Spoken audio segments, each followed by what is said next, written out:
Na questão que eu não abordei, que evidentemente é muito importante na atualidade, em relação ao Pindelli que me falou sobre o clima e as mudanças climáticas, pois existem discussões mundiais em relação a...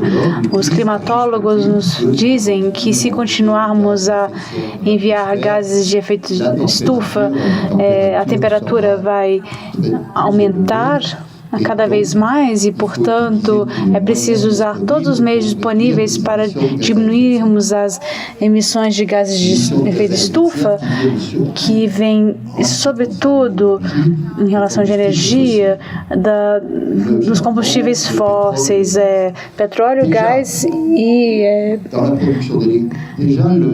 enfim, carbono. E existe uma grande diferença já entre carbono, petróleo e gás. O gás quando fazemos eletricidade com gás, ele emite muito menos gases de efeito de estufa, mas mesmo que exista todo um ciclo do combustível, quando estamos falando também desses emissões de CO2, as emissões de gases de efeito estufa são muito mais baixos aquelas ligadas aos combustíveis fósseis. Então, é a única preocupação. Se fosse o clima, poderíamos dizer isso é maravilhoso, mas era um argumento bastante utilizado hoje em dia pelo pessoal que apoia o nuclear. Então, eles têm razão nesse caso. Mas também é interessante perceber como respondemos a esse argumento. Se nós olharmos somente a questão das emissões de gases de efeito estufa, mas sem olharmos a questão dos acidentes radioativos, eu não produzo CO2, mas eu produzo dejetos radioativos. E é por isso que, rapidamente, eu gostaria de mostrar no meu anexo, que eu pensei que o Pindelli falaria um pouco a respeito. Vamos ver aqui.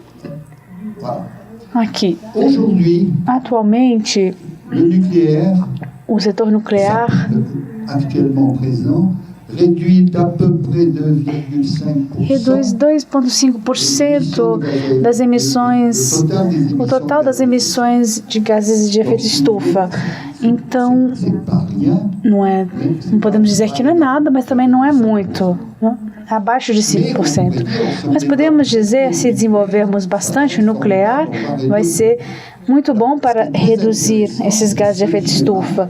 Mas é muito interessante perceber esse esquema que vem da Agência Internacional de Energia. É um organismo que acompanha as questões energéticas, não são antinucleares, são antidesenvolvimento, são realmente os poderosos nesse tema. E vemos que para a reunião da COP21, o conjunto dos países disseram que é o que estou pronto a fazer para diminuir os gases de efeito estufa. E MDC, os comprometimentos de cada país, então eles disseram que adotariam tais medidas para reduzir esses gases. Então, se olharmos essa curva inferior, tentando subindo, mas depois descendo, isso quer dizer que em 2030 seria necessário fazer mais.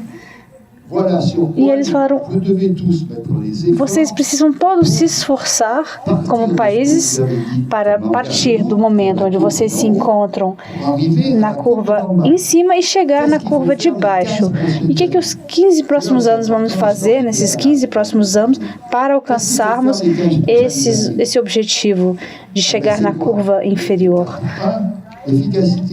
Aumentar a eficácia energética, pois 49% do efeito esperado vem da eficácia energética. Então, todo mundo pode se envolver e fazer um esforço usando energias renováveis, que correspondem a 17%, a emissão de metais também, que é 4% da redução do carbono, 5% suprimir as subvenções às energias fósseis. Mas o nuclear não se encontra nesse esquema. E representa algo muito importante, pois muitas pessoas vão dizer, sim, o nuclear. E eles consideram que existem exatamente a discussão que está acontecendo no Brasil. Existem muitas outras coisas a serem feitas do que fazer energia nuclear. E como nós vimos todos os inconvenientes do tipo de riscos e acidentes, esse gráfico é fundamental. Muito obrigado.